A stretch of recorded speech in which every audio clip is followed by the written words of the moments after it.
Agora vamos à história de um monstro marinho com 130 dentes afiados como navalhas. Enquanto o rio Eufrates seca diante de nossos olhos, o que está sendo revelado em suas profundezas está abalando o mundo. Um rio que outrora sustentou a vida agora expõe segredos enterrados por milhares de anos. E o que emerge das profundezas deixa até os céticos incrédulos. Cavernas antigas, esqueletos gigantescos e relatos de uma criatura marinha com mais de 100 dentes afiados como navalhas emergindo do leito do rio. Para os arqueólogos é uma descoberta sem precedentes. Uma estrutura subterrânea bem preservada com escadas e abóbadas que datam de milhares de anos. Mas para as testemunhas locais é algo muito mais aterrador. A prisão dos 4 anjos caídos descrita no livro do Apocalipse. Será este o momento sobre o qual a Bíblia alertou? Poderia o Eufrates ser agora o palco dos eventos preditos em Apocalipse 9? Uma coisa é certa, o que foi revelado deixará você sem palavras. Continue conosco até o final. E se você sentir algo em seu espírito, deixe uma breve oração abaixo. Às vezes a consciência começa quando nos voltamos para Deus. De madrugada, sem aviso prévio, um violento terremoto de magnitude 6 atingiu a fronteira entre o Iraque e a Turquia, uma área que, segundo os sismólogos, não deveria ter apresentado uma ruptura desse tipo. Não existe nenhuma falha geológica ativa capaz de gerar essa força a tal profundidade. Mesmo assim, o solo se partiu com precisão. A onda de choque não se comportou como um movimento tectônico típico. Foi abrupta, quase vertical, como se algo sob a terra tivesse empurrado para cima, em vez da crosta deslizar naturalmente sobre suas placas. Em poucos minutos, sensores em diversos países detectaram uma ressonância incomum, uma vibração de baixa frequência que não correspondia à assinatura de um movimento tectônico. Era como se a Terra tivesse expirado após milhares de anos de silêncio. Quando as primeiras imagens de satélite chegaram, os cientistas ficaram perplexos. A ruptura não era irregular ou caótica como uma fissura sísmica normal. Em vez disso, formou um corredor perfeitamente reto, estendendo-se por quase 96 quilômetros contínuo simétrico e perturbadoramente limpo. Geólogos descreveram o fenômeno como matematicamente impossível em geologia natural. Parecia menos uma rachadura e mais uma abertura, e a localização tornava impossível ignorá-lo. A linha passava diretamente sob a bacia do Eufrates, uma região repleta de civilizações antigas, estruturas esquecidas e histórias que remontam aos primeiros capítulos das Escrituras.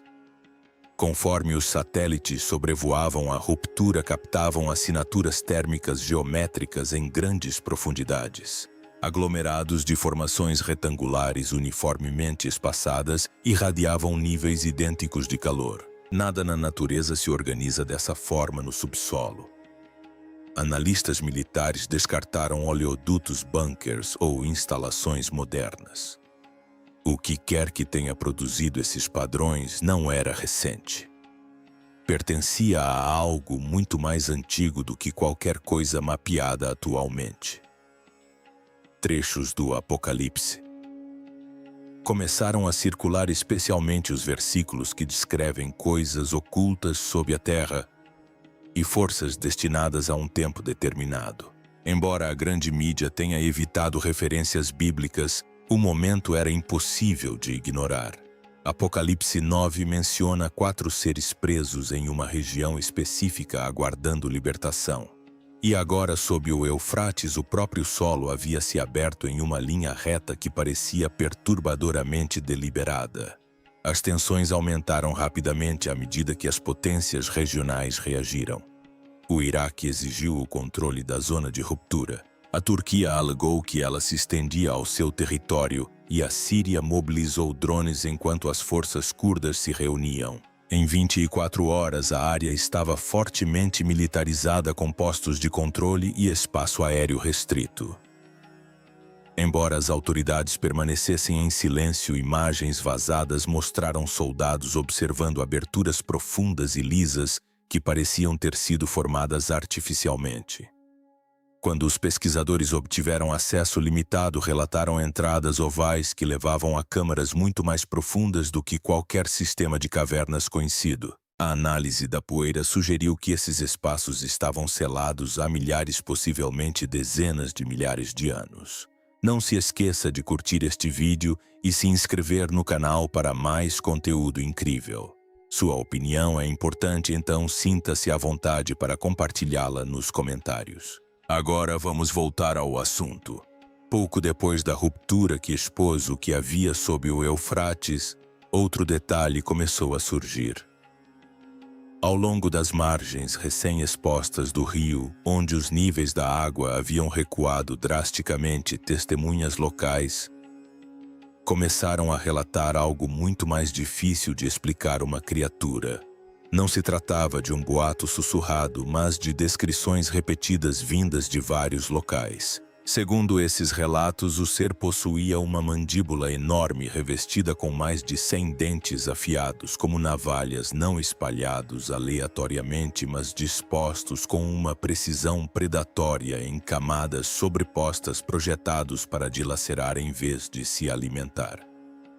Alguns afirmaram ter visto apenas restos esqueléticos parcialmente enterrados na lama. Outros insistiram ter testemunhado movimento lento a princípio, depois repentino, rápido demais para acompanhar. Biólogos e paleontólogos chamados para examinar o local tiveram dificuldades em classificar o que estavam vendo. As proporções não correspondiam às espécies fluviais conhecidas. A densidade dos dentes, sua afiação e seu posicionamento sugeriam algo adaptado para dominância, não para sobrevivência. E, no entanto, nenhum caminho evolutivo claro pôde ser traçado a partir dos registros existentes. Uma coleta cuidadosa de amostras começou imediatamente. Camadas de sedimentos ao redor da descoberta foram analisadas para determinar a idade e a origem. Os primeiros indícios sugeriam que fosse o que fosse, não havia sido depositado recentemente. A estrutura estava ali incrustada e preservada por um período considerável. Se pertencia a uma espécie conhecida, porque não correspondia a nenhuma forma documentada.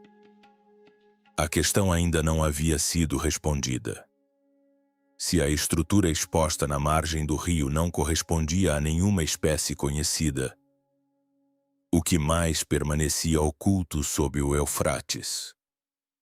À medida que os pesquisadores continuavam suas investigações no terreno recém-descoberto, outra descoberta começou a tomar forma, uma que complicou ainda mais a situação.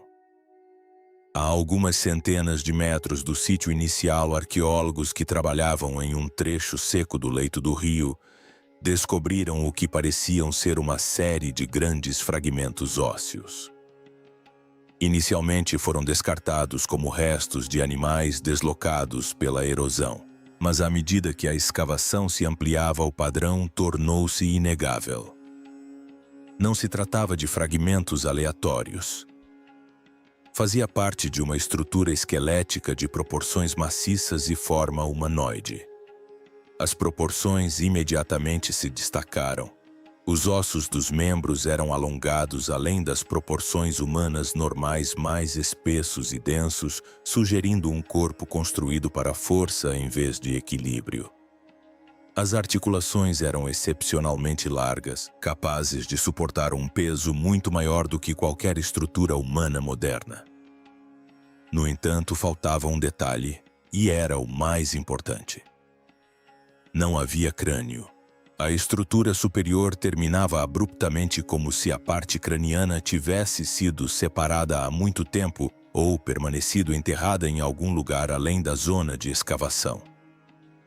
Os pesquisadores mapearam cuidadosamente a posição de cada osso, medindo distâncias e analisando camadas de sedimentos.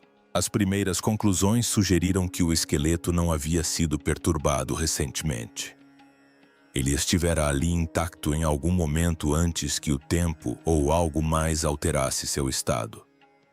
Uma mandíbula maciça com mais de 100 dentes afiados como navalhas foi encontrada em um local diferente ao longo do mesmo sistema fluvial. Individualmente, cada descoberta era bastante difícil de explicar, mas juntas formavam uma pergunta que ninguém estava preparado para responder em voz alta: se esses restos mortais pertencem a algum lugar. Se a estrutura esquelética e a cabeça isolada de um único organismo já fizeram parte do mesmo corpo, por que estariam separadas por uma distância tão grande? Que força poderia dividir algo dessa magnitude e deixá-lo enterrado em fragmentos no leito do rio? É aqui que os textos antigos começam a ressoar com um novo peso. Em Gênesis 6:4 está escrito: havia gigantes na terra naqueles dias, homens poderosos da antiguidade, homens de renome. Descritos não apenas como altos, mas como poderosos, distintos e diferentes da humanidade comum. Tradições posteriores falariam de seres cuja presença perturbava a ordem natural, criaturas ligadas tanto à terra quanto a algo além dela. As escrituras não se detêm em sua biologia. Elas se concentram em seu impacto. Sua corrupção, seu papel em um mundo que começara a se afastar de seu Criador. E em resposta veio o julgamento, não gradualmente, mas decisivamente. Se o Eufrates que está secando está de fato revelando segredos antigos, poderia este esqueleto ser uma revelação divina, um sinal dos tempos? Esta descoberta surpreendente ocorre em meio a um período de turbulência global. Estranhos fenômenos naturais e sinais crescentes que muitos acreditam apontar para o cumprimento da profecia bíblica. O livro do Apocalipse fala de um tempo em que o rio Eufrates secará, preparando o caminho para grandes eventos nos últimos tempos. Por que um esqueleto de Nefilim apareceu no rio Eufrates? Este antigo rio há muito tempo é envolto em mistério e profundo significado bíblico. Muitos acreditam que sob suas águas jazem tumbas antigas, cidades perdidas e até mesmo portais para reinos sobrenaturais. Uma teoria sugere que os Nefilins foram aprisionados sob a terra após o grande dilúvio, como mencionado na Epístola de Judas 6, que afirma que os anjos que abandonaram seu lugar foram mantidos em correntes eternas sob trevas até o julgamento do grande dia. Se essa interpretação for verdadeira, então o ressecamento do Eufrates pode não ser apenas um fenômeno natural, mas um sinal divino. Uma indicação de que algo antigo, algo oculto por milhares de anos está prestes a ser revelado. Então, o que exatamente a Bíblia diz sobre os Nefilins? No Antigo Testamento, os Nefilins são descritos como homens poderosos, figuras de grande estatura, força e influência. Diz-se que são descendentes dos filhos de Deus e das filhas dos homens. Em algumas traduções da Bíblia hebraica, a palavra Nefilim é interpretada como gigantes, enquanto em outras o significado é menos preciso. Havia gigantes na terra naqueles dias e também depois, quando os filhos de Deus se uniram às filhas dos homens e tiveram filhos com elas. Esses eram os valentes da antiguidade, homens de renome, segundo Gênesis 6:4. Sempre houve alguma discordância ao se discutir a verdadeira natureza dos Nefilins. O próprio termo aparece apenas 2 vezes na Bíblia. Primeiro em Gênesis 6:16 e novamente em Números 13:33. Estudiosos e teólogos debatem o significado do termo há séculos, com alguns traduzindo-o como gigantes e outros como caídos. Quanto à tradução, a maioria das versões bíblicas antigas o entendia como gigantes. No entanto, Áquila de Sinope ofereceu uma perspectiva diferente em sua tradução do hebraico para o grego, interpretando a palavra como caídos, ou aqueles que caíram diante de seus inimigos. Analisando novamente Gênesis 6, a passagem em si não descreve diretamente os nefilins como gigantes. Em vez disso, apresenta-os como descendentes dos filhos de Deus e de mulheres humanas que existiam antes do dilúvio e eram conhecidos como homens poderosos de renome. Quando os homens começaram a multiplicar-se sobre a face da terra e lhes nasceram filhas, os filhos de Deus viram que as filhas dos homens eram belas e tomaram para si mulheres todas as que escolheram. Então o Senhor disse: O meu espírito não contenderá para sempre com o homem, pois ele é carne. Os seus dias serão 120 anos. Naqueles dias e depois havia gigantes na terra. Quando os filhos de Deus se uniram às filhas dos homens e lhes geraram filhos, estes foram homens valentes da antiguidade, homens de renome. O Senhor viu que a maldade do homem era grande na terra, e que todos os desígnios do seu coração eram maus. O Senhor arrependeu-se de ter feito o homem na terra, e isso lhe pesou no coração. Em contraste, o livro de Números 13:33 oferece uma impressão mais clara do seu tamanho. E vimos ali os gigantes filhos de Anque, e parecíamos gafanhotos aos nossos próprios olhos, e assim também parecíamos a eles. Este versículo sugere fortemente que eles eram de fato gigantes, homens significativamente maiores e mais poderosos do que os humanos comuns. Curiosamente, começou a circular outra teoria sobre seres misteriosos aprisionados sob o rio Eufrates. Algumas interpretações da profecia sugerem que 4 anjos caídos estão acorrentados sob este antigo rio, aguardando um momento específico para serem libertados. Se o Eufrates estiver realmente secando como previsto, isso levanta uma possibilidade arrepiante. Estaremos nos aproximando do momento em que essas entidades aprisionadas emergirão e trarão o caos ao mundo.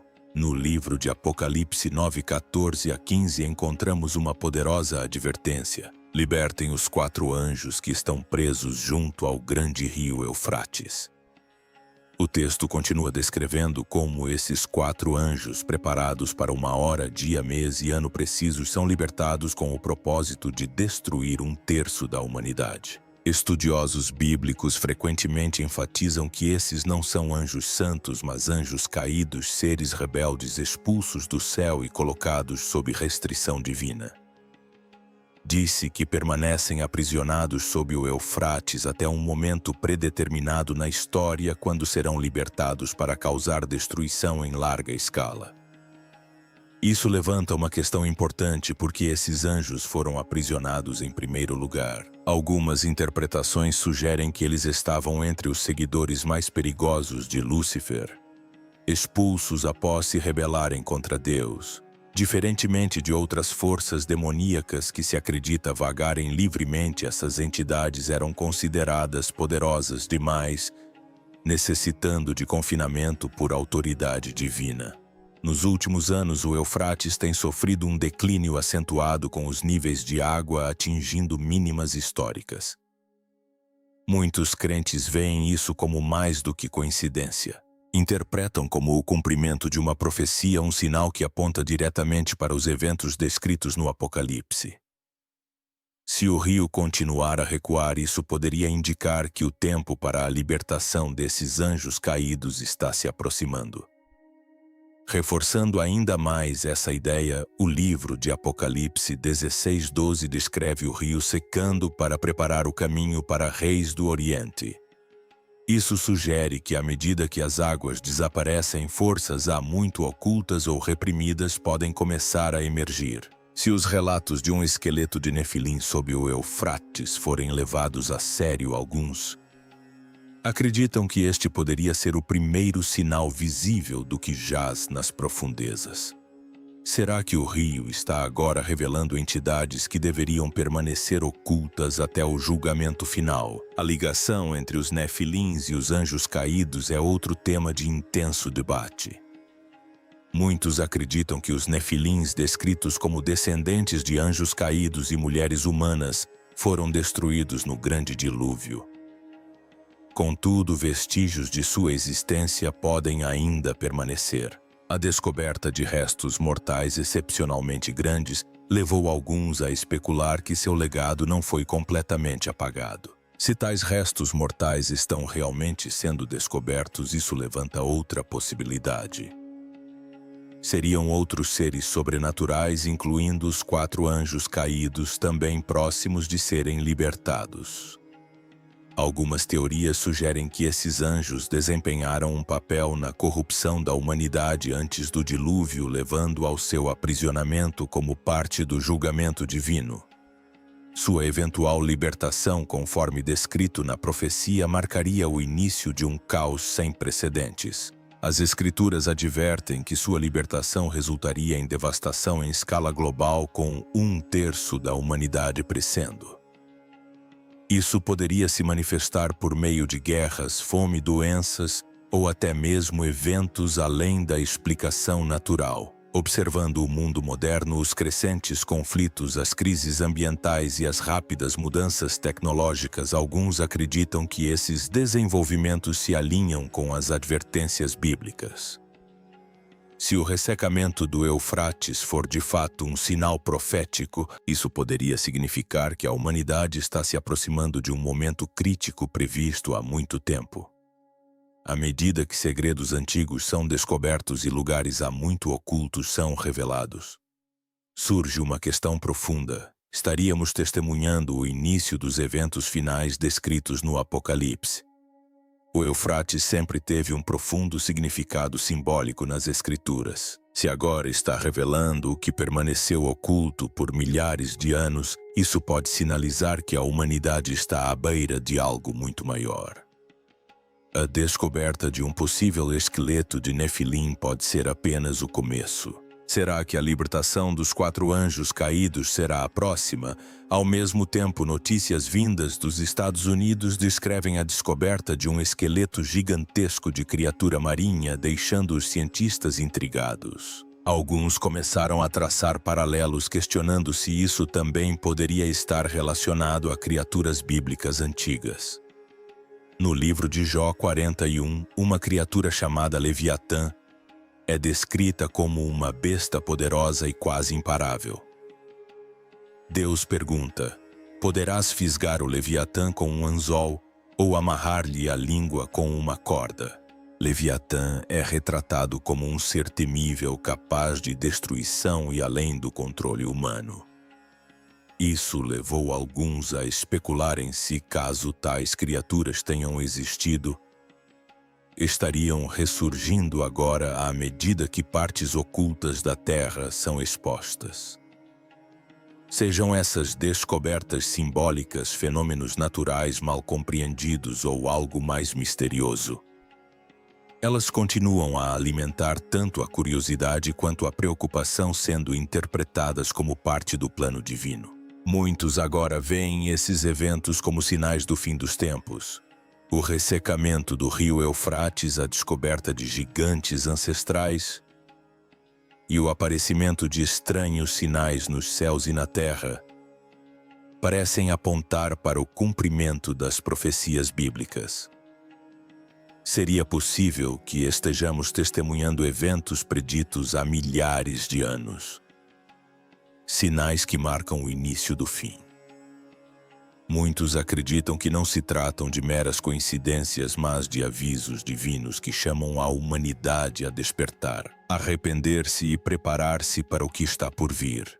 Ao longo da Bíblia, Deus frequentemente utiliza desastres naturais, sinais celestiais e até mesmo descobertas na terra para se comunicar com o seu povo. Agora, enquanto o mundo se encontra à beira de uma transformação sem precedentes, a profecia parece mais real do que nunca. O próprio Jesus advertiu sobre tempos assim no Evangelho de Mateus 24, 7-8. Ele disse que nação se levantaria contra nação e reino contra reino. Haveria fomes e terremotos em vários lugares. Tudo isso seria o princípio das dores de parto. Essa imagem sugere que, assim como as dores do parto aumentam antes do nascimento, também os conflitos, desastres e instabilidade global se intensificarão antes dos últimos dias. Se observarmos o mundo atual, veremos nações em conflito, dificuldades econômicas, desastres naturais e sinais incomuns no céu. Esses eventos se assemelham muito ao que Jesus descreveu, levando muitos a crer que a humanidade está se aproximando de um ponto de virada profético. A Bíblia também destaca o rio Eufrates em diversas passagens sobre o fim dos tempos. Seu ressecamento não é visto apenas como uma questão ambiental, mas como o cumprimento de uma profecia. No livro de Apocalipse 16:12, está escrito que o sexto anjo derramou a sua taça no grande rio Eufrates e as suas águas secaram para preparar o caminho para os reis do Oriente. Isso sugere que o desaparecimento do rio pode desempenhar um papel fundamental nos eventos que antecedem as batalhas finais, frequentemente associadas ao Armagedon. À medida que o Eufrates recua, descobertas estranhas também estão sendo relatadas, incluindo o que parece ser um esqueleto gigante, possivelmente ligado aos Nefilins. No livro de Gênesis 6:4 está escrito que os Nefilins estavam na terra naqueles dias e também depois, quando os filhos de Deus se uniram às filhas dos homens e tiveram filhos com elas. Estes eram os valentes da antiguidade, homens de renome. Se tais restos mortais realmente pertencem aos Nefilins, isso sugeriria que esses relatos antigos não eram meramente simbólicos. Seu reaparecimento poderia ser interpretado como um aviso de que forças há muito ocultas estão começando a emergir novamente. Assim como a profecia fala de conflito espiritual nos últimos dias, com o aumento de guerras, pestes, desastres naturais e instabilidade global, está se tornando cada vez mais difícil para muitos ignorar esses sinais. Alguns acreditam que estamos vivendo no período que antecede o retorno de Jesus Cristo. O apóstolo Paulo advertiu na segunda epístola a Timóteo 3,15 que nos últimos dias haveria tempos terríveis. As pessoas se tornariam egoístas, avarentas, orgulhosas, abusivas, desobedientes, ingratas e sem autocontrole. Quando comparado ao mundo atual, muitos veem semelhanças impressionantes: aumento da corrupção, ganância, decadência moral e engano generalizado. Isso levanta uma questão séria. Será que a descoberta de restos mortais gigantes, o rescamento do Eufrates e o crescente caos no mundo estão todos conectados? Seriam sinais de que o tempo está se esgotando. Se esses avisos bíblicos estão se cumprindo diante de nossos olhos, muitos acreditam que agora é o momento de voltar para Deus, fortalecer a fé e se preparar espiritualmente. As Escrituras enfatizam que aqueles que não estão preparados podem ser pegos de surpresa. No Evangelho de Mateus 24, 42 a 44, Jesus advertiu as pessoas para que permanecessem vigilantes, pois ninguém sabe o dia nem a hora de sua volta. Assim como um dono de casa ficaria alerta se soubesse que um ladrão estava chegando, os crentes são chamados a permanecer preparados em todos os momentos. Os eventos que envolvem o rio Eufrates e a situação do mundo moderno podem não ser aleatórios. Para muitos são vistos como avisos, um convite para buscar a verdade, arrepender-se e se preparar para o que está por vir. Estaremos nós no limiar dos últimos dias? Ninguém pode afirmar com certeza. Mas para aqueles que creem, uma coisa permanece clara: a mensagem das Escrituras continua a se desdobrar diante de nossos olhos, chamando cada pessoa à reflexão, ao despertar e ao crescimento na fé. E, no entanto, enquanto a terra revela o que estava enterrado e os mares expõem seus vestígios ancestrais, outro tipo de revelação está acontecendo, uma não esculpida em pedra ou osso, mas inscrita silenciosamente nos corações da humanidade. Ela não chega com terremotos ou rupturas. Ela se desdobra em escolhas, em desejos, na lenta transformação do que uma geração considera certo e errado. Através de nações e culturas, algo sutil mudou. O que antes era considerado verdade absoluta agora se curva à opinião. O que antes era reprimido agora busca expressão sem limites. Há uma crescente fome não por sabedoria, mas por egoísmo. Não pela verdade, mas por afirmação. E embora pareça comum, as Escrituras há muito descrevem esse padrão com impressionante clareza. Em 2 Timóteo 3,15, o apóstolo Paulo escreve sobre um tempo em que os homens serão amantes de si mesmos, amantes do dinheiro, orgulhosos, blasfemos, ingratos, ímpios, sem amor. Não está escrito como condenação, mas como reconhecimento, um espelho voltado para uma era futura, uma era em que o progresso exterior mascara a decadência interior. O profeta Isaías certa vez advertiu sobre tal mudança dizendo: ai dos que ao mal chamam bem e ao bem mal, que fazem das trevas luz e da luz trevas. Isaías 5:20 é uma inversão não de sistemas, mas da própria percepção. Uma silenciosa confusão que se espalha não pela força, mas pela aceitação. E nos dias do antigo Israel, um padrão semelhante emergiu. O livro de Juízes registra uma frase inquietante que se repete ao longo daquela era: cada um fazia o que lhe parecia certo. No início não era caos, era a liberdade. Liberdade sem direção, sem verdade que a ancorasse. E lentamente essa liberdade deu lugar à divisão, à perda, a um povo que já não conseguia reconhecer a voz que outrora o guiava. Até mesmo Salomão, um rei dotado de sabedoria incalculável, refletiu sobre o perigo de tal caminho. Há um caminho que parece certo ao homem, escreveu ele, mas o seu fim é o caminho da morte. O perigo, então, nem sempre reside no que parece errado, mas no que parece certo sem discernimento. Contudo, dentro dessas advertências há sempre um convite, pois as Escrituras não revelam declínio para condenar, mas para despertar. Em Miqueias 6:8, o chamado é simples, porém duradouro: agir com justiça, amar a misericórdia e caminhar humildemente com o seu Deus. Não complexidade, mas clareza, não medo, mas retorno. E assim, enquanto o mundo ao nosso redor se transforma por meio de descobertas sob a terra e mudanças no coração humano, a questão mais profunda não é apenas o que está acontecendo, mas o que isso está revelando. Pois se os sinais na criação apontam para fora, e os sinais na sociedade apontam para dentro, então ambos expressam a mesma verdade de maneiras diferentes. A humanidade não vagueia por acaso. Que cada época recebe um momento de reconhecimento. E que mesmo em tempos de confusão o caminho da verdade jamais foi removido, apenas negligenciado. E se os sinais ao nosso redor não são aleatórios, mas sim entrelaçados com uma intenção silenciosa, então a questão se volta mais uma vez para o interior. Não para o medo, mas para a prontidão. Pois ao longo das Escrituras, sempre que o mundo se aproximava de um momento de virada, Deus não permanecia em silêncio. Ele ergueu a voz. Ele enviou avisos.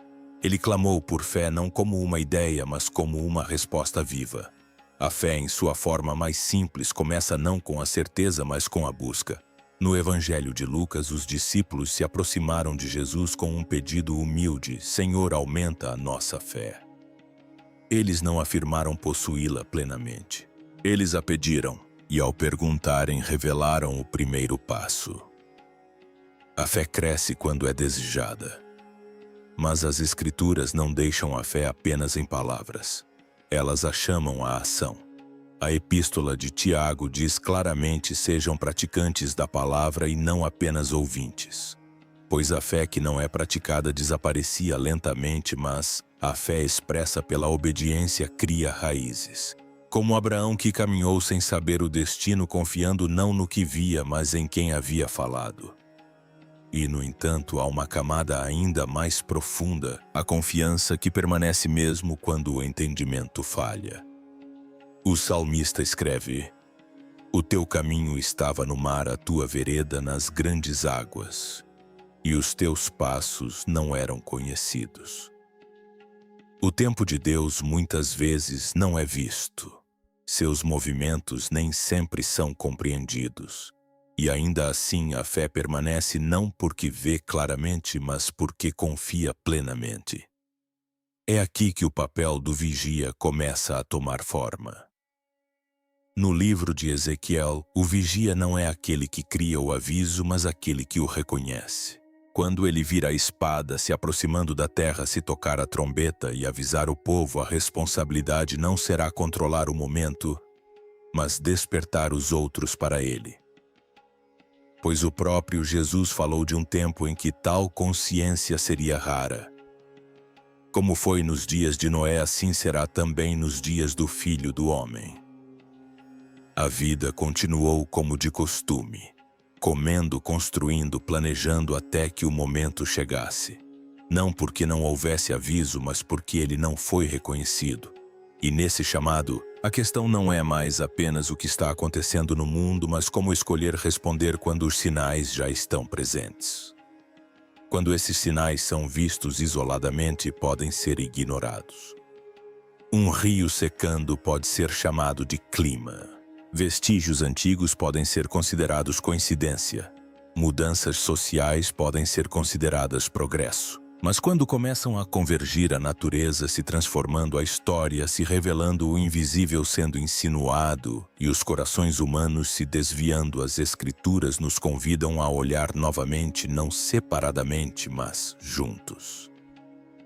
Jesus disse certa vez: quando virdes todas essas coisas, sabei que elas estão próximas às portas. Não um sinal nem dois, mas um padrão se formando em toda a criação, história e humanidade simultaneamente. O profeta Daniel falou de um tempo em que o conhecimento aumentará, enquanto Amós declarou: certamente o Senhor Deus não fará coisa alguma sem primeiro revelar o seu segredo aos seus servos. E em Hebreus 12, 27, está escrito que tudo o que pode ser abalado será abalado, para que tudo o que não pode ser abalado permaneça.